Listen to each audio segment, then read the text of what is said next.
It's Friday and the 30th and last day of October, obviously, because tomorrow is Halloween on the 31st, and we've been talking a lot about Halloween and how it's essentially not going to be like any other due to the pandemic, as is essentially nothing else. An update on Halloween in our local COVID update in just a few moments. That same update will also include several employees added to the prior employees and residents who have tested positive at the Sayersville Nursing and Rehabilitation Center, a number of other cases, and in totality, a record-setting week here in Magoffin County in a couple of different areas. So we'll have that for you, your state numbers as well. I also will have some video back from the scene of a hit and run earlier this afternoon on Route 40. The two vehicles didn't make as much contact as one made with the tree that it hit trying to avoid the other, which was completely in its lane. But police are searching for a vehicle. I have a picture of that vehicle as it passed through Sayersville for you, which has been identified by the victims of the accident. And, of course, your weather forecast and much, much more. And we've got a lot on COVID, certainly, to talk about. Weather-wise, a frost advisory. No surprise there. We've been talking about how cold it's going to get tonight, 4 days. But a frost advisory in effect from midnight tonight till 10 in the morning. And I suspect likely this will be the last of all your flowers and vegetation. Because even if you want to cover them up tonight or bring them in, you're going to have to do it for the next several nights, because we've got frost in store for a few days. But a sunny, albeit cold weekend ahead. More on that in just a few moments. I told you last night that I hope to have more on the update status of the White Oak Bridge, the Robin Holbrook Memorial Bridge at White Oak, if you will, which has, of course, been under reconstruction for several weeks. We reached out to the State Highway Transportation Cabinet and did receive word back, but they were still trying to get a better status report for us, with the exception of saying that the scheduled completion date was still set for November the 21st. So that's all I can tell you at this time. If it does finish on schedule, that's another 3 weeks of the closure. We're still waiting to hear back, and I hope to have a better update for you next week to see how close they'll be to that date. Maybe get it done a little bit before, which often happens. But nevertheless, the White Oak Bridge, the Robin Holbrook Memorial Bridge, still closed for reconstruction for the next few weeks. I'll have an update for you sometime just as soon as I have one. Well, there was a hit and run earlier today in Magoffin County. A motorist traveling toward Salyersville, a Magoffin County woman, encountered a vehicle completely in her lane of travel and was forced as the only option to leave the roadway completely after coming into contact with that small SUV, striking a tree. This is the scene. The call to 911 came in at 3:40 this afternoon. This is the victim's vehicle, which was traveling toward Salyersville. The damage to that car, the front of that car, done by striking that tree. The driver and passenger both described as traveling toward Salyersville when there was another vehicle completely in their lane, 100% in their lane. And to avoid the collision with that oncoming car, their last resort, as I said, was to go off the road, and they were unable to stop before colliding with that tree. Extensive damage done to the vehicle, both occupants wearing their seatbelt, both suffering minor injuries at most, and I believe we're going to be taken to an area hospital by a family-owned vehicle. Nevertheless, there you see the damage left behind. Both the driver and the passenger were able to give Magoffin County Sheriff's deputies a very accurate description of the vehicle, and they began the search immediately and have now since identified that vehicle. While they're still looking for it and its driver, they do know the vehicle that was believed to have been involved in the accident. It was a small SUV, which cameras here at the Your News Today and Sayersville Independent offices, after being described by authorities, matches this description. This is a small, older model Kia SUV, which was seen coming through the red light at about 9 to 10 minutes earlier. It's believed to be the same vehicle. The license plate has already been verified, says authorities, which ran that vehicle off the road. The vehicle believed to be or belonged to someone in the Oil Springs or Route 40 area and was being sought by the Magoffin County Sheriff's Department at last report. Again, if you have any information about that vehicle's whereabouts or the driver, you can contact Jonathan Holbrook, deputy with the Magoffin County Sheriff's Department.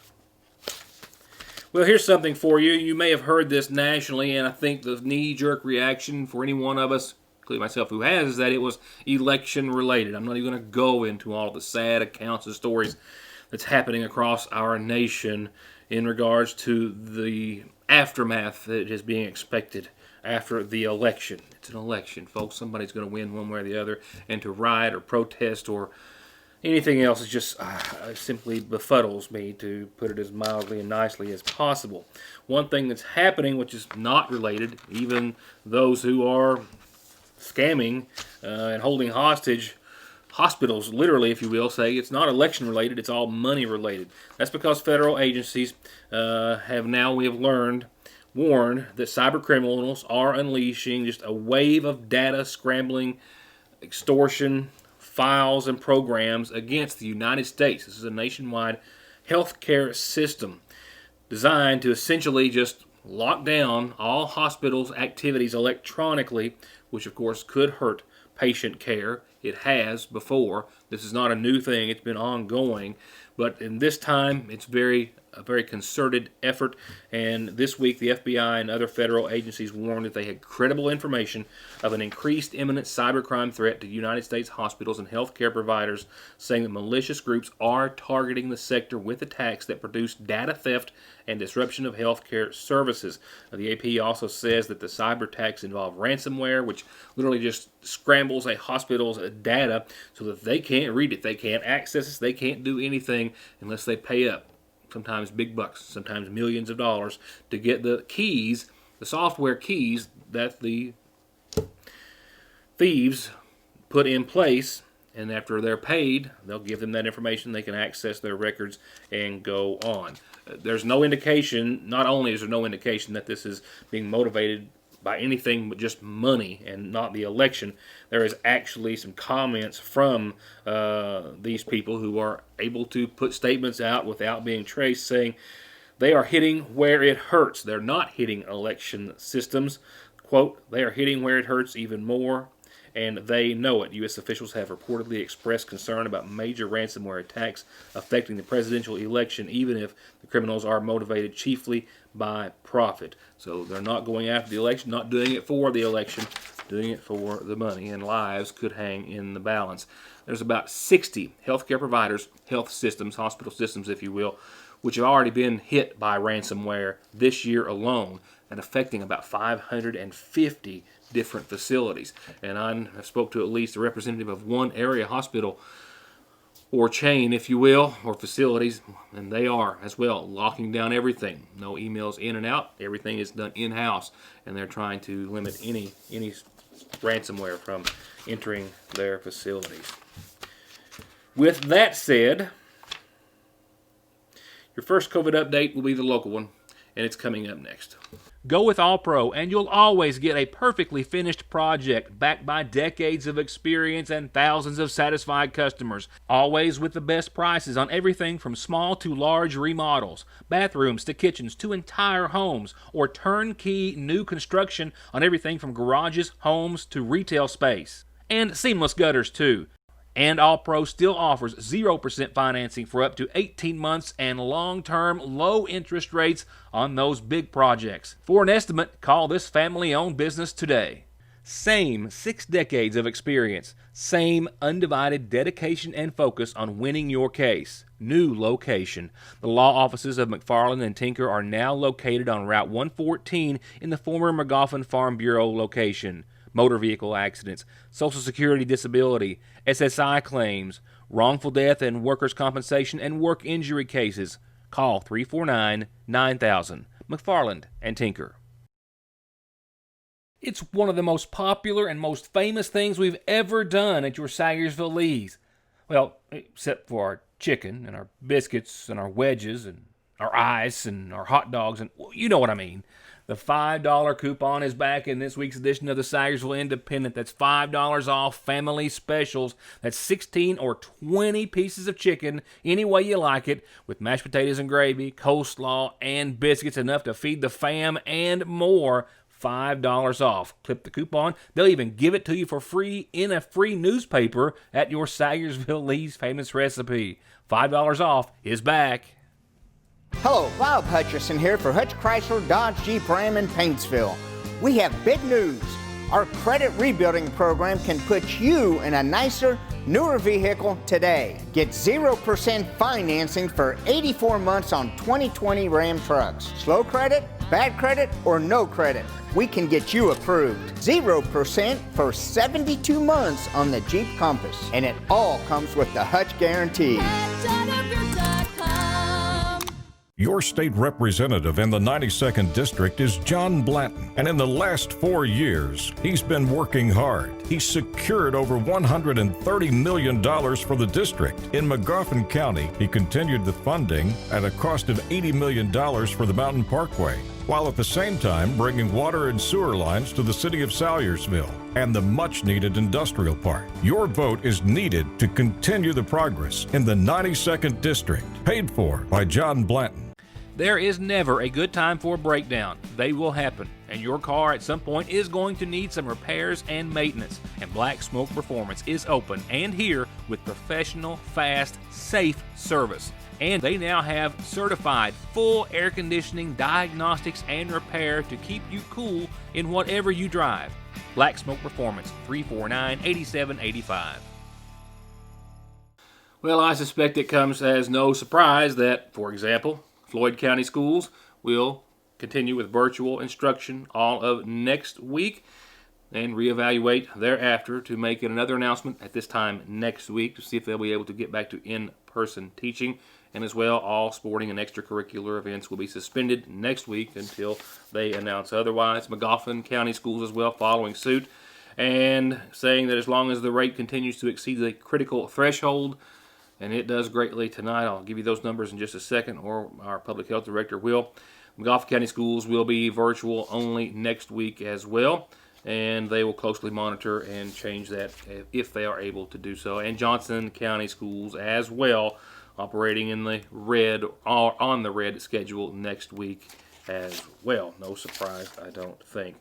Trick or treat, we'll talk about that among other things with our public health director, Pete Shepard, in just a few moments. Sagersville First Baptist Church sent me a notice today because they are one of the hubs of trick or treating in Dixie, if you will, giving out popcorn candy and the like each and every year, and their large parking lot is filled and run over with a lot of little ghosts and goblins, and they say it's just regrettably so that they will not be handing out popcorn and candy as usual at First Baptist, and their parking lot is going to be closed.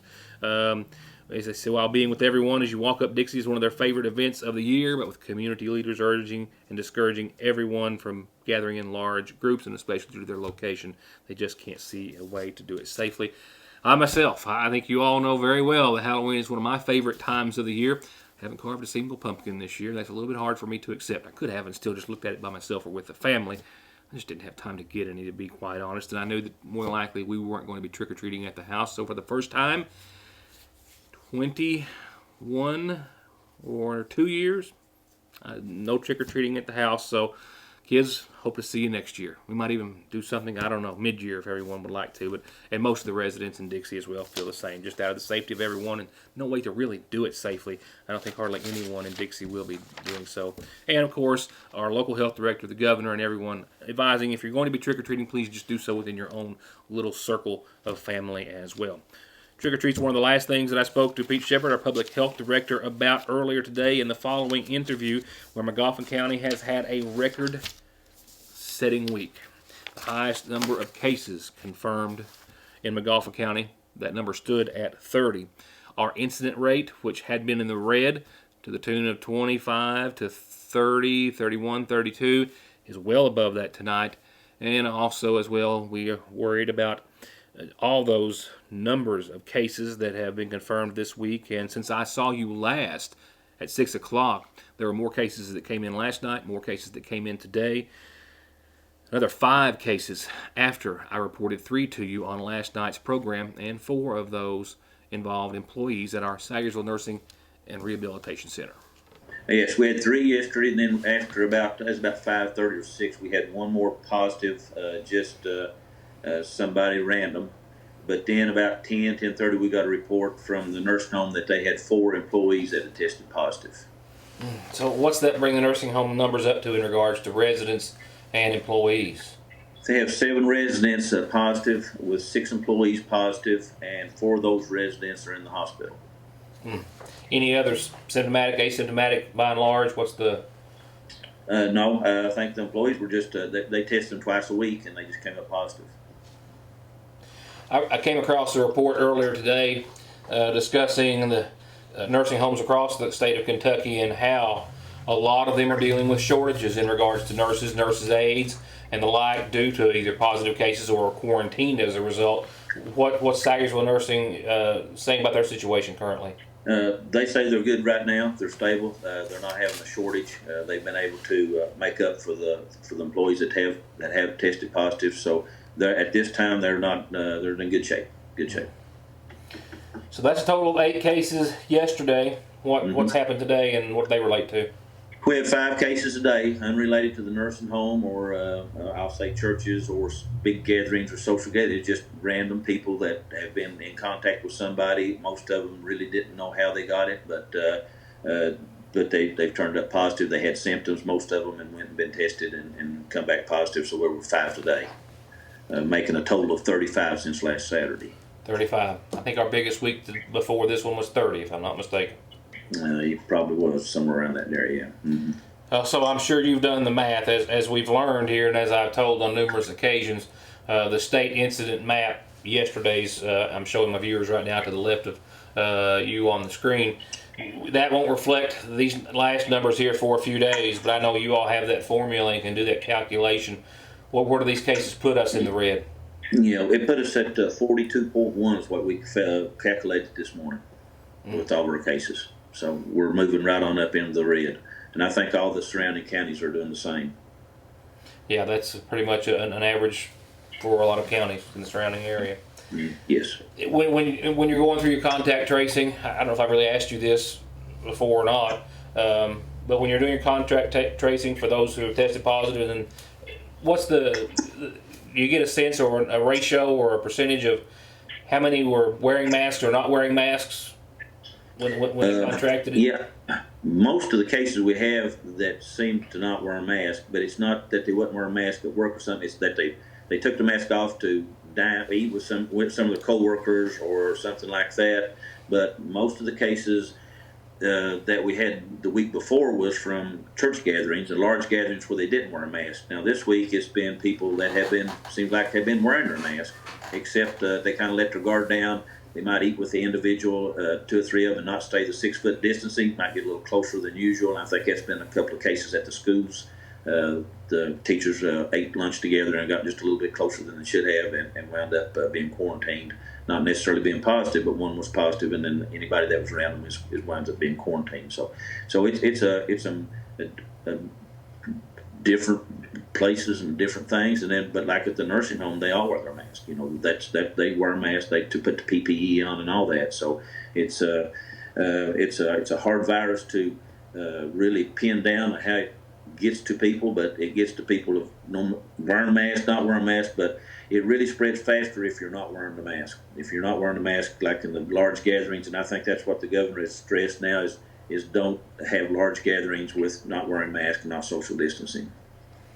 Lastly, just to kind of get the latest update and serve as a reminder, Halloween, trick or treat tomorrow, and I know that it's still going on to some degree, but I also know that a lot of folks like myself who think that's one of the best times of the year are not going to be able to trick or treat, and our decision is not to. The Sagersville First Baptist Church has decided not to. A lot of other folks have just decided not to because we can't find a way to make ourselves and everyone else feel comfortable in doing it. But just to remind everyone what is recommended for them tomorrow, if you want to share that with us one more time. Well, we don't want you to gather in groups. We want you to stay in family groups. If you go trick-or-treating in your car, stop at the place you want to stay, stop, do your trick-or-treating, get back in the car. Dixie, most of the residents there, and as you said you wasn't, and the Baptist church is not, but most of the residents have told me that they will not be giving out candy. So we're not going to block Dixie off as we normally do. We will let you drive up through there in your vehicles, let the trick-or-treaters out at any residence they find that they can get candy. But some of the businesses will be giving out. The Masons and the Rainbow Girls will be set up in front of the cabins as they usually are. So there will be places, but we're asking you not to gather. And I think one thing the governor said is not have the large Halloween parties or gatherings like that. But just have the trick or treat, let the kids have fun, and I think with this going on, without getting in large groups and with staying with your family group, that it's will be safe and the kids can enjoy Halloween. Two more things to add, very importantly. First off, the incident rate map for today, as of about 5:37, had not been updated. I'm going to check with that in just a few seconds before I wrap up the show and see if we have today's numbers for you. But I have since received word just a second or two ago from Pete Shepard that we've now added more cases to today's total. So I'll have that update for you as I'm gathering that data in a few moments when we get to our state totals. I'll be right back. Tired of worrying about the kids using too much data and overages on your bill? Well, the folks at Appalachian Wireless know that during our new normal, data and speed are necessities for communication in our daily lives. That's why they've created the Unlimited Plus plan with 50 gigabytes of high-speed data. With Unlimited Plus, you get more data on the region's best network, and it starts at $90 a month for the first line. That's $10 a month more than our normal unlimited plan. For double the high-speed data, go into an Appalachian Wireless retail location or AppalachianWireless.com for more information on Unlimited Plus. Go to Conley Tire in Staffordsville or ConleyTire.net right now and get $200 back on a new set of Goodyears, $100 on new Generals, Coopers, Bridgestones, and Mickey Thompsons, all with the smoothest balancing Snap-on has to offer. And if your ride has a light on, let their state-of-the-art Zeus diagnostic machine figure it out for only $35 at Conley Tire. Hello, Bob Hutcherson here for Hutch Chrysler Dodge Jeep Ram in Paintsville. We have big news. Our credit rebuilding program can put you in a nicer, newer vehicle today. Get 0% financing for 84 months on 2020 Ram trucks. Slow credit, bad credit, or no credit. We can get you approved and save over $3,000 on the Chrysler Pacifica. And it all comes with the Hutch Guarantee. It's definitely fall and Christmas time at the seasonal shop. They've got new arrivals, front to back, new women's fall clothing with the latest styles and trends, leopard, camo, loungewear, cozy sweaters, and more. And they know these days are a little more relaxed with not as much travel and schedules aren't as packed, so they've got plenty of clothes for casual days at home or around town. Everyone loves a t-shirt, and they've got something for everyone, even the guys. Simply Southern has some amazing fall releases, and they have them all. Boots, bags, vests, Sherpas, accessories, their famous tees, and the home decor continues to arrive daily, and you'll fall in love with every new piece. No matter what your style, they've got pieces for you in your home. And as always, they offer in-town deliveries, curbside pickup, shopping over the phone, shipping, and registries. And their Facebook Lives are back, so follow their page for more information and pictures of new arrivals and deals of the day at the Seasonal Shop in downtown Salyersville. Your state representative in the 92nd District is John Blanton, and in the last 4 years, he's been working hard. He's secured over $130 million for the district. In McGoffin County, he continued the funding at a cost of $80 million for the Mountain Parkway, while at the same time bringing water and sewer lines to the city of Salyersville and the much-needed industrial park. Your vote is needed to continue the progress in the 92nd District, paid for by John Blanton. Just a couple of other things COVID-wise real quickly. Now, nearly 9 months into the pandemic, 870 residents and employees of Kentucky nursing homes have died as a result. And also as a result, as I spoke to Shepard about just a few seconds ago, according to, I think it was a Lexington Herald, they've put the numbers together, and from May through the 1st of this month, 104 of the 285 nursing homes in Kentucky, almost 40%, are reporting a shortage of nursing staff, at least in 1 week, and many for up to 18 weeks. 1 in every 6 Kentucky nursing homes, or 47 facilities, reported having too few of nurses for 4 or more weeks during that time. In most instances, the same nursing homes that disclose a shortage of registered nurses and licensed practical nurses also reported a shortage of nurses' aides. So we wish them well as well. If all goes well, says Dr. Fauci, the first doses of a safe and effective coronavirus vaccine will be likely coming available to some high-risk Americans late December, early January. And that's based on current projections from 2 frontrunners in the production of the vaccine, Moderna and Pfizer. Fauci says Americans will likely know sometime in December whether or not we will have a safe and effective vaccine around that time. Both companies are in the final stage of clinical testing, with tens and tens of thousands of people taking part in that trial. Even with an effective vaccine to protect against the virus, Fauci said it's going to take time to get back to something anywhere close to normal, as vaccine-induced immunity will have to build up nationally and then globally, which might be the end of next year. Continue wearing masks, continue social distancing.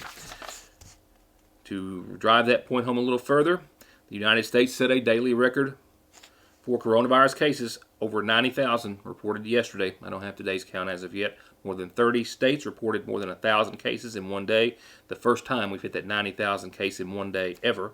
Almost 10,000 more than the last record, which was 80,000 the day before.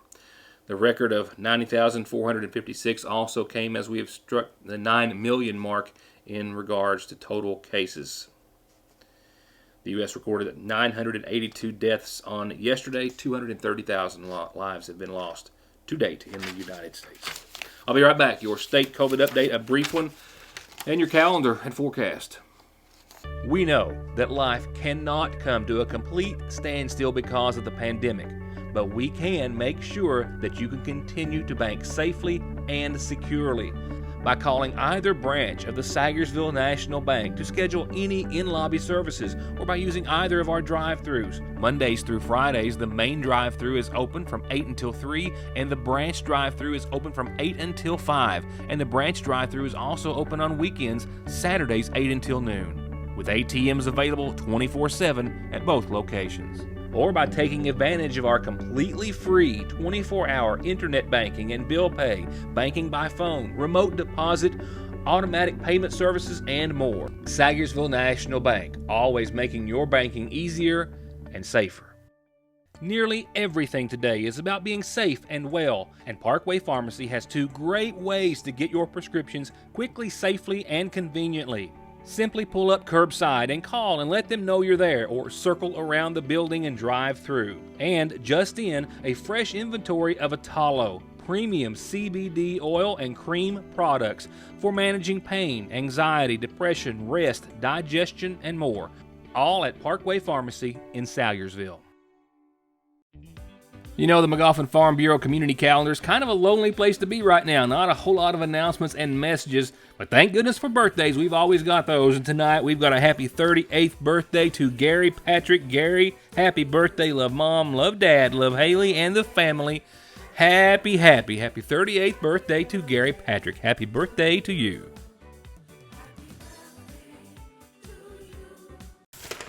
But I do have a reminder for you that Medicare open enrollment right now open via the phone. Big Sandy Ad Board has SHIP counselors ready and waiting by the phone for you to get signed up during open enrollment. Call 886-2374 or 800-737-2723 during the weekdays 8 till 4:30. Call me when you do have a calendar announcement and when you want a birthday anniversary or something of that nature as well. Birth announcement placed in the Sagersville Independent. They're free there too, but send those to Joe. That's J-O at SagersvilleIndependent.com. Turning to obituaries for this evening, a reminder of services to be held at a later date in honor of 62-year-old Teddy Marshall of Sagersville, who passed away Wednesday. Born to the late Floyd and Mary Rosa Minix Marshall, he's survived by his ex-wife Sylvia Joseph, sisters Carol Davis and Julian Holliday, brother Terry Marshall, best friend Ricky Miller, with a host of nieces, nephews, grandchildren, and great-grandchildren. Again, a memorial service to be held at a later date. This house for sale in Dixie of Sagersville represents a rare opportunity to have the home of your dreams on a premier lot that is well over a half acre in size. It has 4 bedrooms and original wood floors throughout and has been in the same family since 1950. And it's move-in ready with the AC units and furnace just serviced, and it's also a perfect blank slate to remodel to your liking, making it an excellent investment and equity opportunity. It also has an unfinished basement and is steps from the Ramey Park and downtown Sagersville. And it's now on the market for the first time in 70 years for $147,500. Serious inquiries only can be made by calling 606-349-3699.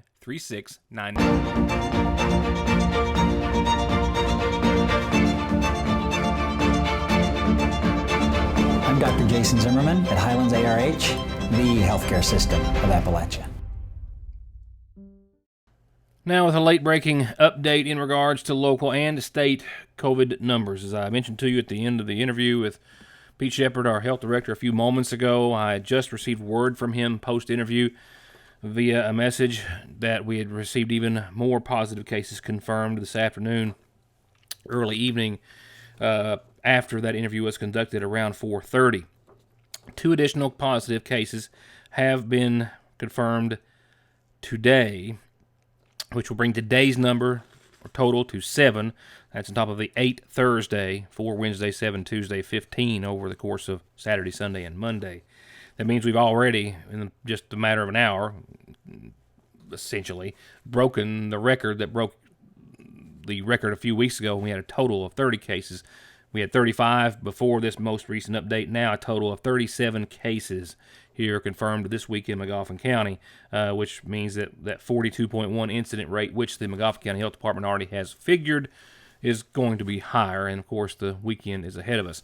As well, this map in front of you, the incident rate map for the state, this is yesterday's map. It has not been updated here shortly after the 6 o'clock hour, and the governor's numbers just coming shortly after the 6 o'clock hour as well. The governor just a few moments ago confirming 1,941. We are nearing 2,000 cases a day here in the state of Kentucky. 1,941 cases just today, 15 deaths. Our positivity rating up to almost 6.2%. Almost 1,500 Kentuckians have now died as a result. 1,941 cases just for today, just reported by the governor's office a few moments ago. Now for your Licking Valley RECC outlook, 29 very chilly degrees resulting in widespread frost tonight. A frost advisory in effect from midnight to 10 a.m. for much of eastern Kentucky. No surprise that we'll see that lingering frost in the morning, and we'll only see about 57 for your Saturday. Not quite as warm as what I was hopeful for just yesterday or so, but 57 and sunny. That will make 29 feel a little better. 43, much better for tomorrow night's low, but don't get too used to it because look what's around the corner. We're going to roll right back to the 20s.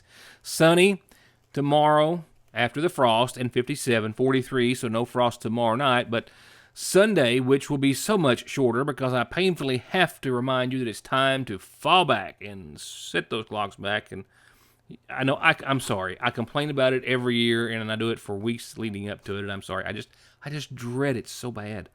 55, my last time, obviously. Partly sunny, 55 on your Sunday, and then back to the 20s we will go. Low 20s again. So, yeah, again, widespread frost to deal with. And you also have some westerly winds, 9 to 25 miles per hour as well as that next front rolls through on Sunday. So, partly sunny but windy on your Sunday, and again, mid-50s. And look on the other side of that cold front.